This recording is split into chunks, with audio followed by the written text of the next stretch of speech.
Bien, bonjour. Comme promis, on devrait réviser un tout petit peu la notion de droite et les équations de droite, parce que apparemment, on ne maîtrise pas bien de quoi il s'agit. Une droite D, parce que n'hésitez pas hein, à prendre un cahier de première, un cahier de seconde ou bien un cahier de troisième pour réviser ce qu'on a oublié ou bien qu'on n'a pas maîtrisé, etc. C'est toujours important. Parce que vous voyez, dans nos études de fonction, on voit les droites asymptotes, on voit les équations de droite. Dans les similitudes plane direct, on voit les images de droite. Si vous ne maîtrisez pas bien la notion de droite, donc il y a des problèmes. Alors, une droite D passant par A de vecteur directeur U. Vous voyez, ça se note comme ça. Voilà un dessin. Elle est blanche, la droite. Elle continue vers le bas ici, hein, jusqu'en dehors du tableau.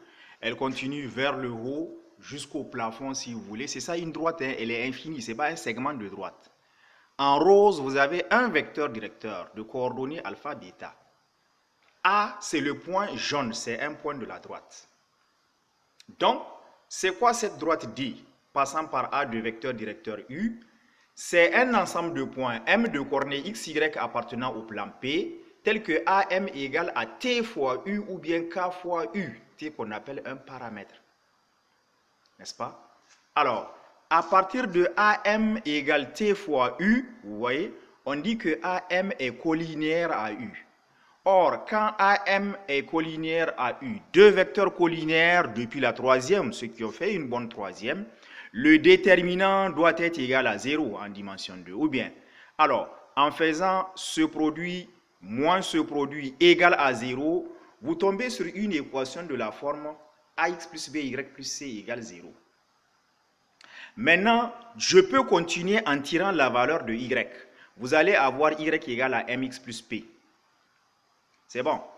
Ou alors, au lieu de faire ça, je pars de AM égale à T fois U. Je vais écrire alors les coordonnées du vecteur AM égale à T fois les coordonnées du vecteur U. C'est pourquoi je vais avoir x moins x0, y moins y0 égale à T fois alpha bêta. Maintenant, x moins x0 égale alpha t, y moins y0 égale bêta t. Ça me donne un système. X égale x0 plus alpha t, y égale y0 plus bêta t. Alors, maintenant, par rapport à tout ce qu'on a fait, nous allons rencontrer pratiquement, si vous voulez, 4 types d'équations de droite.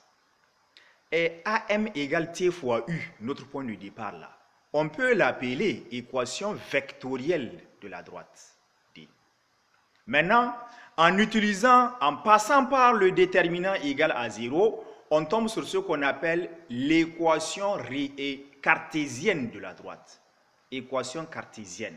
C'est la forme ax plus by plus c égale 0. Puis maintenant, quand vous continuez, quand vous tirez y en fonction de x, vous aurez l'expression y égale à mx plus p, c'est elle qu'on appelle l'équation réduite de la droite. Équation réduite. Et maintenant, en utilisant les coordonnées, n'est-ce pas, la relation entre les composantes des vecteurs AM et U, vous tombez sur ce qu'on appelle les équations paramétrées ou bien équations paramétriques. Donc, vous voyez, une droite a plusieurs types d'équations. Si on vous dit trouver l'équation réduite, ça a un sens. Trouver une équation cartésienne, ça a un autre sens. Trouver une représentation paramétrique, c'est autre chose. Maintenant, dans un dessin, regardez bien mon dessin ici. Il y a un repère X'OX, l'axe des abscisses. Le voici. Donc, X'OX, puis vous avez Y'.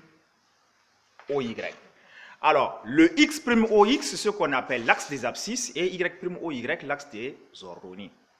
Maintenant, d'après ce qu'on a vu théoriquement, selon les valeurs des constantes, selon les valeurs des paramètres, on peut avoir plusieurs types d'équations. Notamment, regardez ici, Y égale à mx plus p. Une droite de la forme Y égale à mx plus p, généralement, elle est oblique. Ou bien dans ce sens, quand le coefficient directeur m est positif.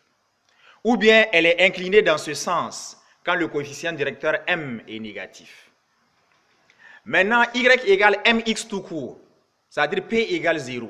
Cette droite jaune, c'est une droite qui passe toujours par l'origine. On dit que c'est une fonction linéaire. Maintenant, il y a les droites d'équation y égale à un nombre. Y égale une constante, elle est horizontale.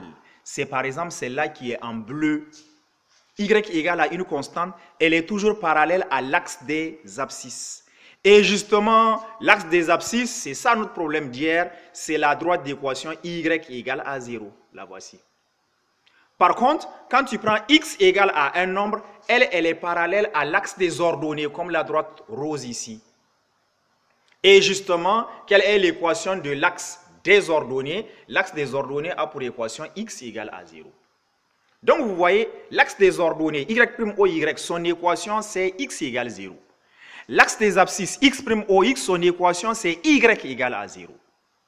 Maintenant, les autres axes ou bien les autres droites, évidemment, elles auront leur type d'équation. Maintenant, dans les similitudes directes, souvent, on vous donne des droites avec leur équation, on vous dit de chercher des images.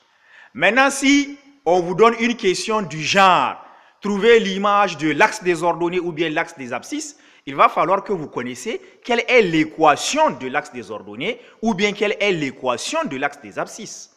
Vous voyez, c'est le problème qu'on a rencontré hier. Voilà donc. L'axe des abscisses dont on parlait, son équation c'est y égale à 0. Certains ont compris et ont fait les calculs. Il suffit de prendre 2 points. A de coordonnées, un nombre 0. B de coordonnées, un autre nombre 0. Et maintenant, vous pouvez chercher A', B' et déterminant égal à 0. Oui, celui qui avait présenté son travail, j'ai vu un déterminant égal 0, c'est le déterminant des vecteurs. Parce que c'est les vecteurs qui sont collinaires, il fallait mettre des flèches. Voilà, merci beaucoup.